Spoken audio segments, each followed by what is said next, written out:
IrixGuy here, and I reconnected to the cellular network, so hopefully this live stream won't time out. I started one a few seconds ago, and I encountered a catastrophic failure of the cellular network while I host this live show.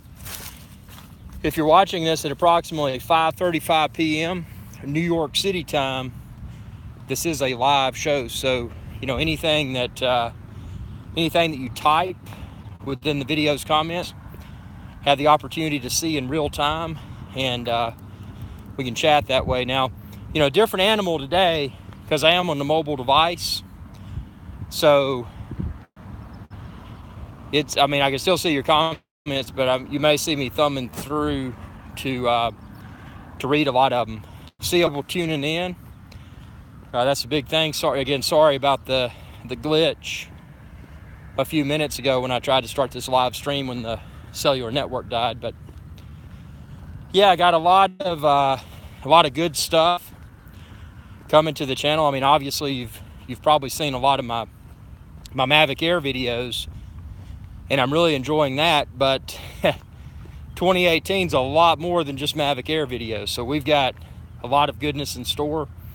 It's not all drone related. We've got obviously Sean Coonery. He's approaching tons of millions of views on YouTube, so he's getting quite he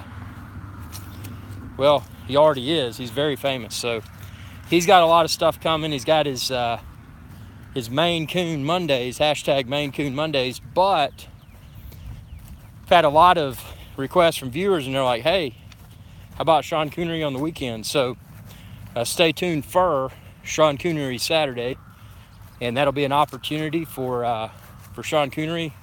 Hey, sup, JAB's Adventures, welcome back, man. Sorry for that cellular network issue, but since I don't own the cellular network, all I can do is complain. And I'm not going to drop the provider's name because that would be rude, but it's definitely unacceptable that it dropped. So yeah, live streaming this from nothing fancy. I got an iPhone 7 Plus, the big iPhone, and I'm just using the internal mic. I've got that really high quality mic, but sometimes when you're out walking, you look. I don't really care what people think about me because I do what I want to do, but still can't help but to be self-conscious if you're walking around. If you got a phone in your hand, that's one thing, but if you got a phone and a furry microphone and a monopod, that takes it to a whole new level. So I don't know, certain situations I'll use that, but eating from Northern Ireland, welcome aboard, Night Bunker from Northern Ireland. It's very cool. Yeah, it's great weather, and good weather to get out and get some exercise, burn the calories, and then eat whatever you want to eat. Dieting can be easy. Dieting can be a very simple process. It's just a matter of analyzing how much junk is consumed throughout the course of the day, and then figure out, had nachos. I had today actually I just had, what did I have today? I had fried catfish. So not the healthiest thing, but it was high in protein, and it was fried. And then I had the chocolate mousse. Gotta take it down with dessert.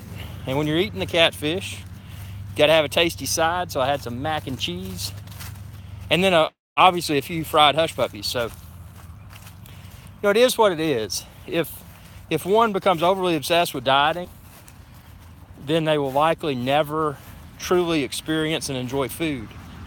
And that's the reason for this. Multitasking, hosting a live show from the palm of my hand while I walk to burn off that fantastic and fattening meal. So yeah, I don't know, do y'all diet? Do you care about what you consume? Do you care? Important, because if you don't have health, you can't do anything else. So if you eat whatever you want to eat, just be aware that, you're eating all that.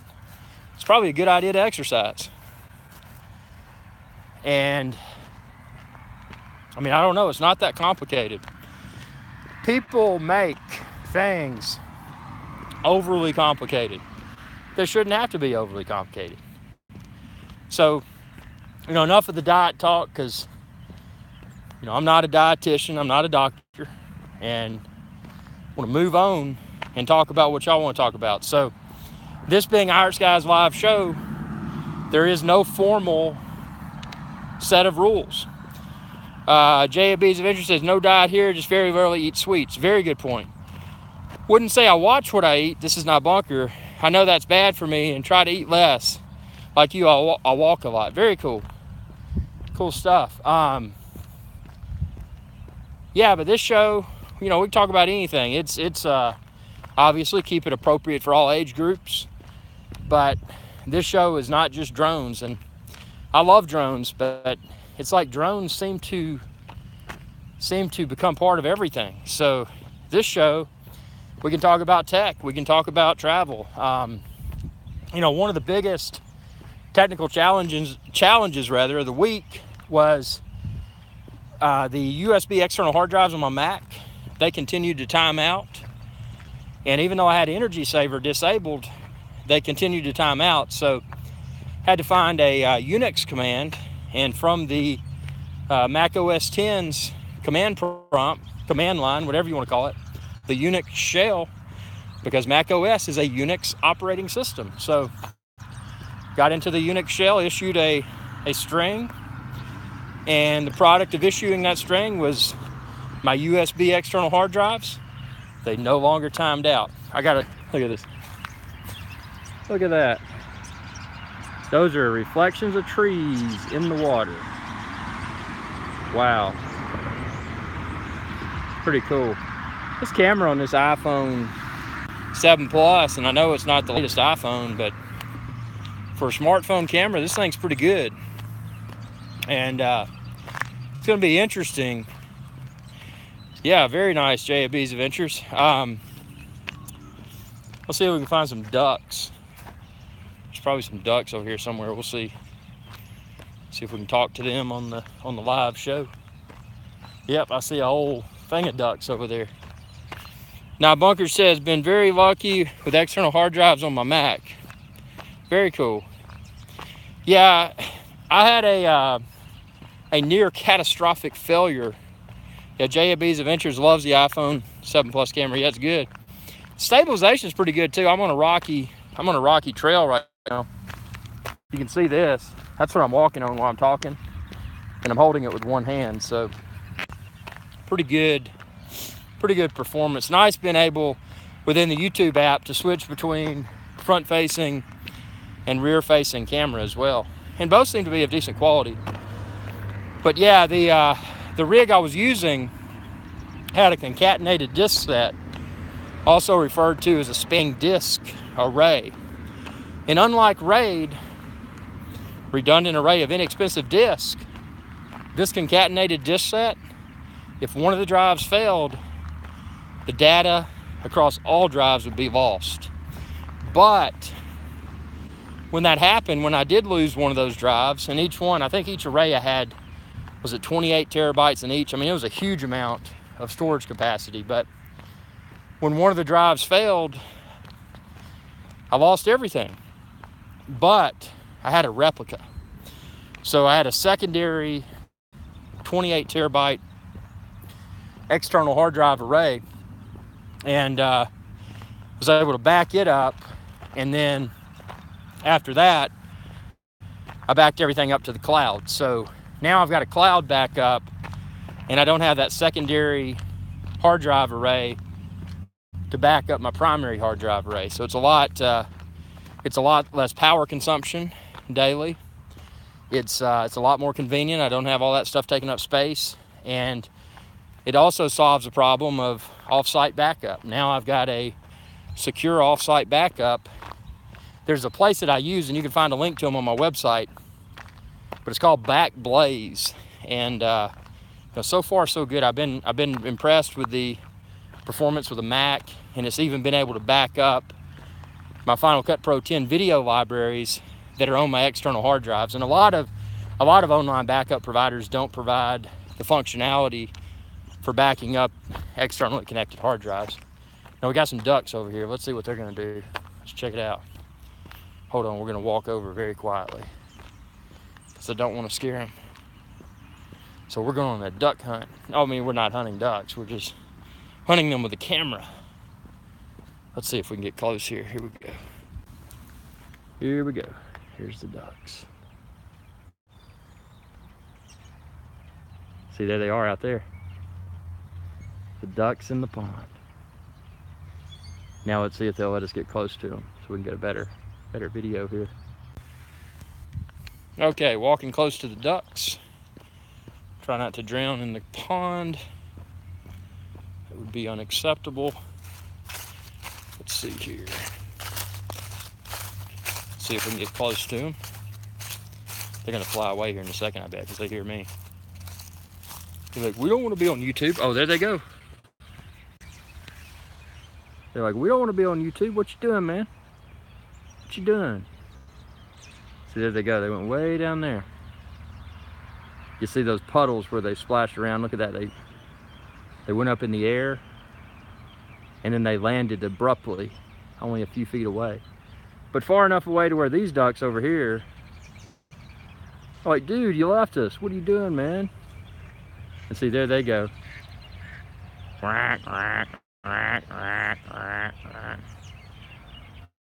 Yeah, these ducks are irritated, that's for sure. Whoa, there goes another one. Oh, there they go.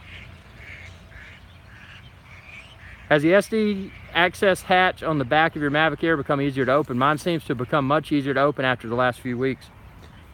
It's funny you ask that because mine has too. Look at those ducks floating around in that dirty pond.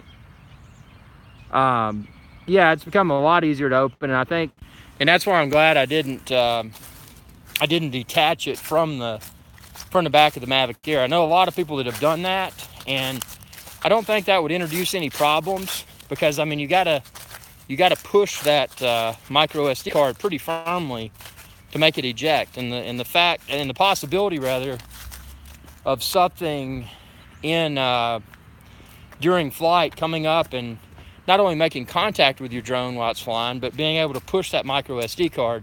I don't think most wildlife that's flying around is going to be smart enough to be like, oh, there's Mavic Air. No, look, he left the door on the back open. I'm going to play a prank and come up and push the button to eject your micro SD card. And even if a bird did do that, the thing is that they would then have to take their beak and pull it out with their beak. So from that perspective, I think the chances of that micro SD card falling out during flight, if obviously assuming it's properly inserted, is pretty minimal.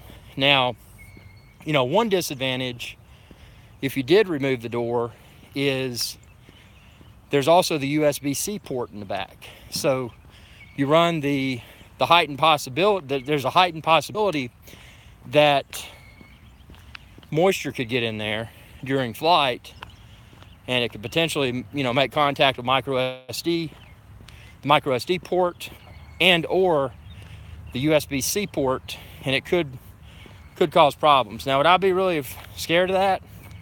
No, but, you know, to your point, Mavic Air, it does seem, after opening and closing it quite a bit, it seems that it has become a lot easier to open and close without any tools, just with a fingertip. So I left my door on my Mavic Air, and I'm glad I did. So anyway, what other discoveries, doesn't have to be just drone related, but any sort of technology that you're excited about? Anyone seen the new Panasonic GH5? I know it's not super new now, but they just came out with an S model, and it's kind of weird. I don't know if I really understand why they wanted to come out with an S of the GH5. It's kind of weird marketing play on Panasonic's behalf, in my opinion. But we got NAB show coming up. I think that's in let's see, is that the first part of April, isn't it? The broadcaster show, where there ought to be some cool Really cool technology revealed. Just a bunch of stuff. I mean, we got, it's going to be, I mean, 2018 is here. I mean, it's been here, and it's already almost March. So we've got a bunch of goodness to look forward to. Want to say thanks again, everyone that's, you've hit IrixGuy.com or EpicDroneShow.com. Really appreciate y'all's support. JAB's Adventure says, yeah, I just watched a video on it. Low light camera. Yeah, low light performance. I'm impressed by the stable 4K video you've captured with Mavic Air.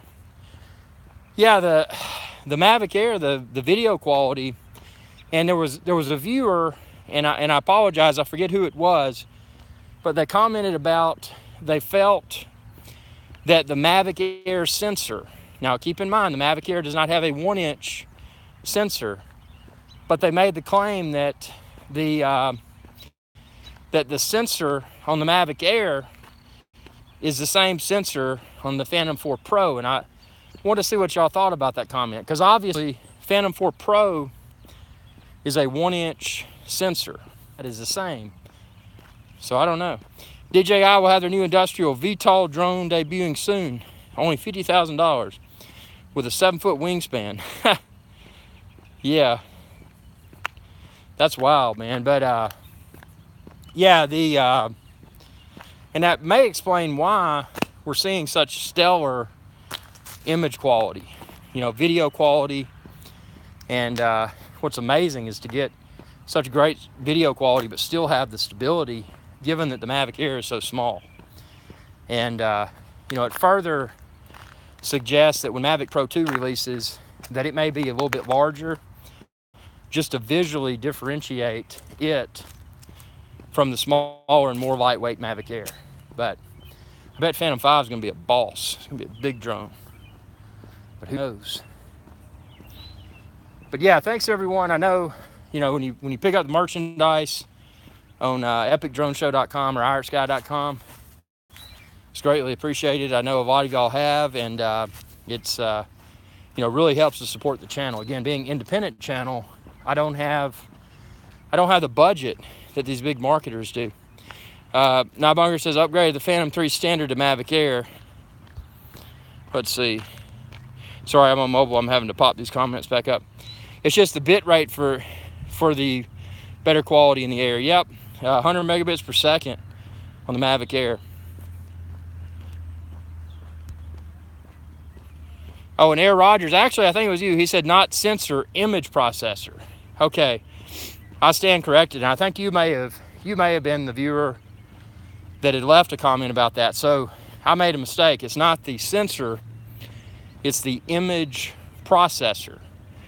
That's apparently the same between Mavic Air and Phantom 4 Pro. Correct us if we're wrong, but if that's indeed the case, that would seem to explain why, when you look at Mavic Air video and then you look at just regular Phantom 4 video, that Mavic Air video is radically better. And where you really notice that, what's called HDR, high dynamic range, you really notice it when you look for that. And just the overall image quality is, initially I didn't want to sound like I was just in love with the Mavic Air unfairly, but I am. And I kept looking at that video. I'm like, God, this would have to be lesser quality than the Phantom 4, and it wasn't. It was better. And your comment, Air Rogers, he says to improve it is a new processor that can process 100 megabit. Yeah. So, like Air Rogers is saying, that explains if a lot of y'all are seeing the same superior quality that the Mavic Air has over the Phantom 4, that helps to explain it from a technical perspective. So, very cool. What's even cooler is that I burned a cool 115 calories so far, which isn't much, because I probably had about 1,000 calorie lunch, but who cares? So I'll just keep on walking. We'll keep this live show going. Yeah, drones are just, it is incredible what all is what all is packed into such a small form factor now. And we haven't seen anything yet. I mean, now Bunker says, have you ever tried the DJI goggles? Have always wanted to, let's see. Sorry, I'm on mobile, I had to pop it back up. Have always wanted to try a pair before buying them, but they are such an expensive accessory. Well, I have tried them, and obviously it's not something that I would fly with, and the only reason is that a lot of areas require that the remote pilot in command, the person with the controller in their hand, maintain visual line of sight, unaided, meaning that, you know, if you have goggles on or anything else beyond like a pair of sunglasses or whatever, that you're, I'll tell Evo, we'll get to that in a second, beyond, you know, like a pair of sunglasses or something, anything that's not looking at that drone with a naked eye, you know, not anything with magnification. You know, sunglasses aren't going to magnify. So, but if you're using those goggles, you're eliminating the ability, and at least this is with the current version of the DJI goggles, you're eliminating the ability to maintain constant visual line of sight with that drone while you're flying it. Now, if you wanted to enjoy the goggles but not fly the drone, that would probably be permissible in a lot of areas. But if you're the person with the controller in a lot of areas and you're flying the drone, those goggles, unless they change the design, the goggles as they're currently designed prohibit the remote pilot in command from being able to maintain constant visual line of sight with the drone. So for that reason, I don't use them. I had a friend that had them, and I looked through them. They look cool in theory. They're neat, but think back to 3D TV. You may have one, I've got one. I got it because it was cheaper than the TV that wasn't 3D TV. But if you have a 3D TV, how many times do you actually put the goggles on or the glasses on and watch something in 3D? I tell you, since I got that TV several years ago, I've done it maybe 3 times, and it's cool. But you know, even if DJI goggles were permissible in a lot of countries, they would, it's probably going to be the same thing. You get them and you just throw them in the back. Now Bunker says, use my 3D twice. Tweezy Tech said it might, let's see. Tweezy said it might be the other way around. The pilot flies with goggles. The spotter keeps visual line of sight. Read regulations closely. And obviously and I'm not a governing body by any means, you know, check with your country, check with the laws there. But if you read those laws closely, what you may find is that the requirement is probably for the remote pilot in command, the person with the control in their hand, that they have to maintain visual line of sight. And what you may find if you read it more closely, and it may be in your country, it may be different, but you may find that if you have a spotter, you know, a spotter is optional. So if they want to wear goggles, that's fine. But probably what you'll find that a spotter, even if they didn't have goggles on and they were maintaining constant visual line of sight, that probably would not do away with the requirement for the remote pilot in command to maintain visual line of sight constantly. So check your laws, but you know, in a lot of areas, that remote pilot in command, whether they're flying alone or whether they have a team of 25 spotters, it's probably stipulated to where that remote pilot in command, the person with the controller, has to maintain visual line of sight, preventing them from wearing goggles regardless of whether they had a spotter or not. So, you know, be careful. You know, like anything else, you know, it's typically always best to err on the side of caution. And for that reason, unless they change the laws or they change the design of the goggles so that they do allow the remote pilot in command to maintain constant visual line of sight, unaided, you know, no magnification, but just actual visual line of sight with the naked eye, then I don't have any interest. What if they did something like Google Glass, where you can see everything, but there's also the augmented portion? Let's see, we've got a lot of comments coming in here.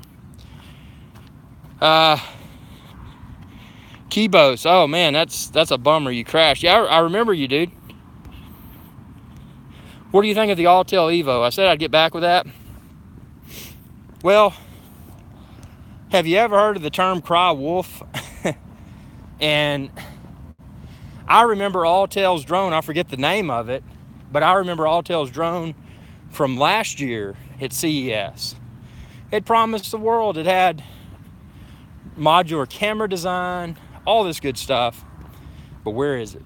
So, you cry wolf once for me, you lose my trust, you lose my confidence, you're probably never going to get it back. So, with that being the case, although on paper, the Autel Evo looks like it may be cool,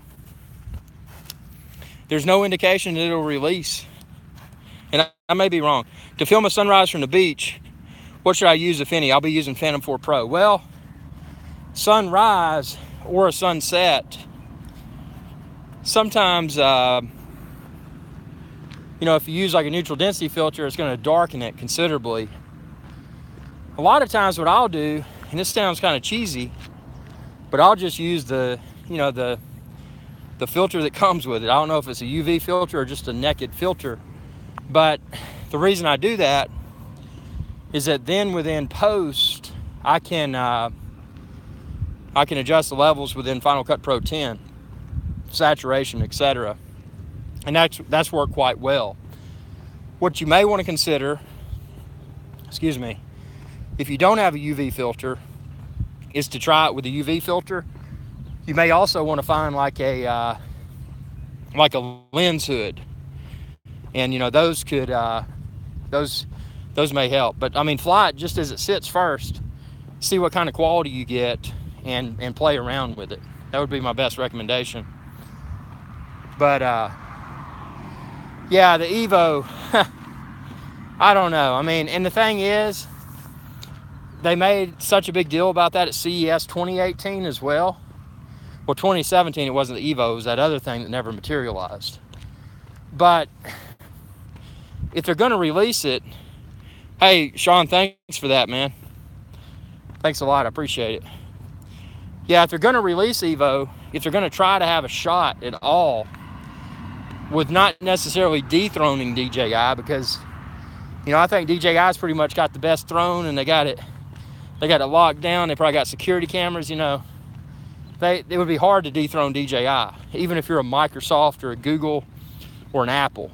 It's hard to dethrone DJI. The only way that I could see DJI becoming dethroned would be if a company stepped up with a product as good or better, but that company had a lower price point and that company had quality customer service.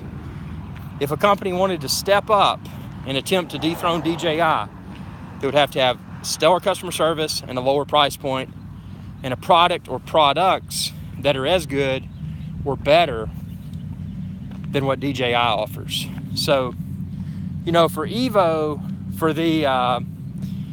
Evo to happen, they've got a big struggle ahead of them, because if they don't release before the Mavic Pro 2, it's already going to be an obsolete technology. Their only hope is getting themselves recognized as being the best 4K 60 1-inch sensor drone. Because if they don't jump quickly, what's going to happen is DJI is going to come out with Mavic Pro 2, and they're not going to stand a chance. You can't.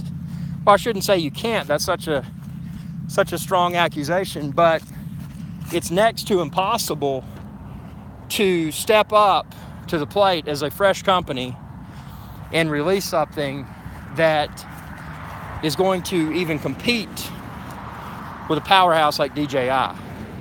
So timing, if they want to even have a chance, timing is so crucial. And that's why I'm afraid that, I don't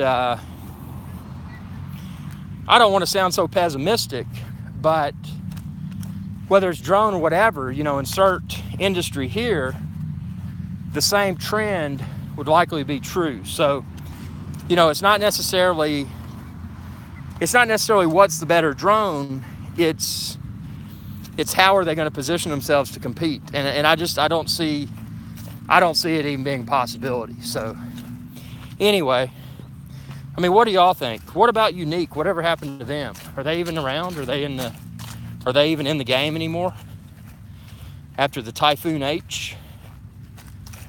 I don't know. I mean, it's strange that we don't see more competition, and I don't know if there's a reason why. I mean, are they privy to upcoming drone regulations that we're not? Us being hobbyists, are we exempt from being shared that knowledge? I mean, it's a strange industry, and it's, you know, if I was a the JABs of Interest says they are releasing the H plus. Man, well, I hope they get their game together on that.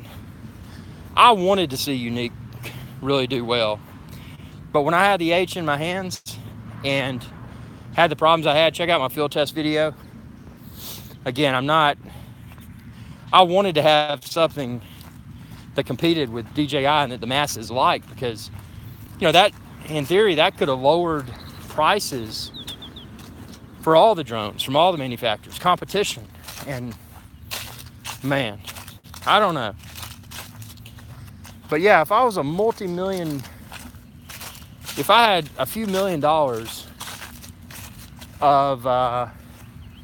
of cash just to jumpstart something, if I had a few $1,000,000 right now, and don't worry, I'm not going to start a GoFundMe or anything like that to do it, but if I had a few $1,000,000 right now, Nah Bunker says GoPro tried and failed due to a little bit of plastic butting back. Recall, they had lost customer confidence. If GoPro failed, then what hope did the smaller company? Very true. Yeah, GoPro, and that was deeply disappointing. I never will forget when I got the Karman. I'm like, man, you know, this controller is cool. It feels like a video game controller. It's got a built-in screen.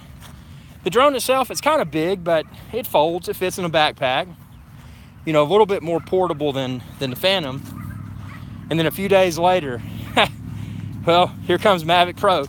GoPro Karma, you're obsolete. And then also a few days later, oh, we've got a safety recall.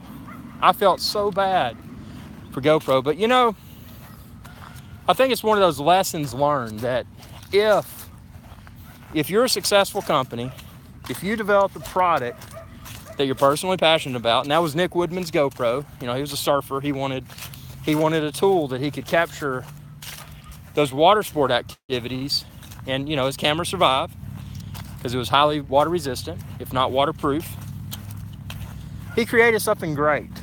But once the street became involved, Wall Street, you know, company goes public. You start seeing them on the stock exchange, got that little ticker, GPRO.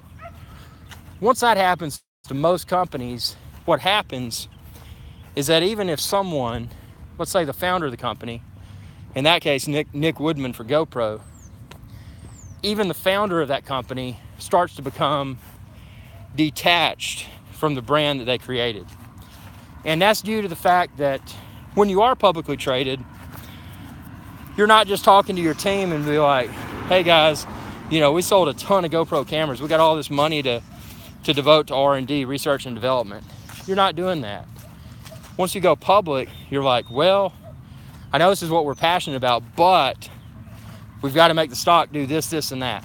It becomes a matter of constantly worrying about the stock price to keep the investors happy. And my assumption, my educated assumption, based upon GoPro's excellent history of releasing quality products and releasing them at a slow and controlled, have a good one, JAB, at a slow and controlled pace. Once they went public, they lost what was theirs, and they had to constantly create things to make the stock market, to make the investors happy and to make that stock price look good. And ultimately what happened, the stock crumbled. They lost a lot of their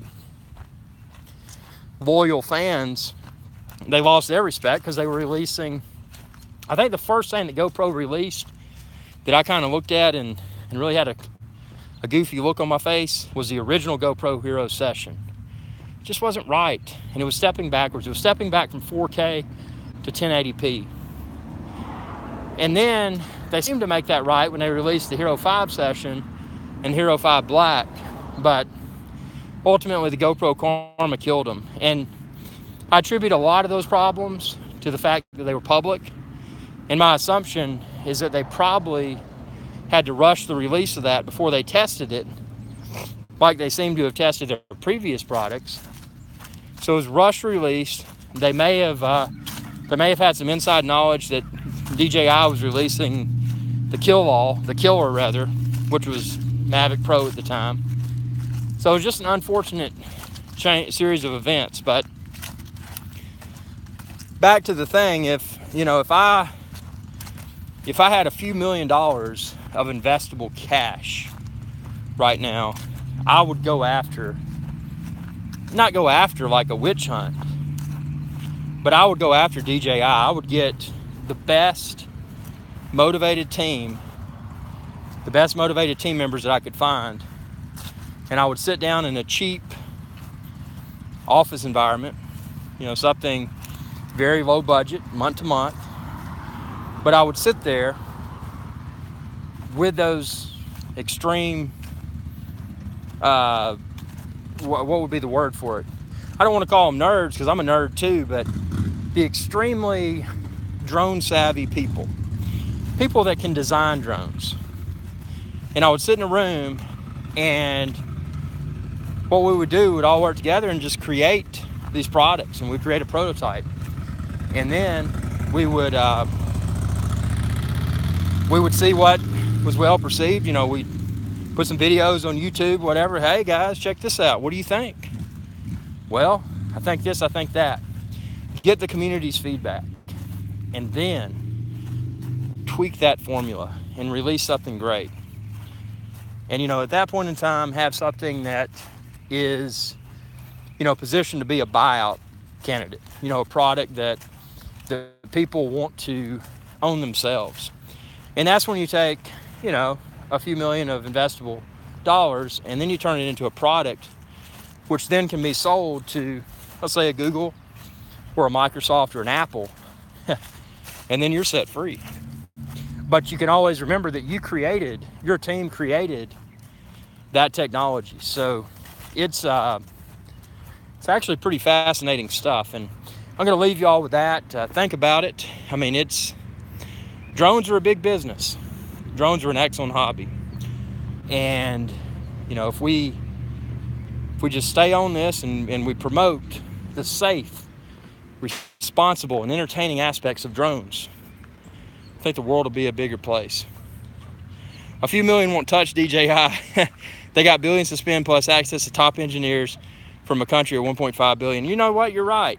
But if someone doesn't try, no one will dethrone DJI. And I love DJI, but I'm also a very business-hungry person. So from that perspective, yep. So feel free to reach out to me if y'all are watching this. Best way to get me is Facebook, facebook.com/IrixGuy. As always, I appreciate y'all's viewership. If you haven't subscribed, be sure to do so, and stay tuned for a ton more videos soon. Thanks for watching, and y'all have a good day.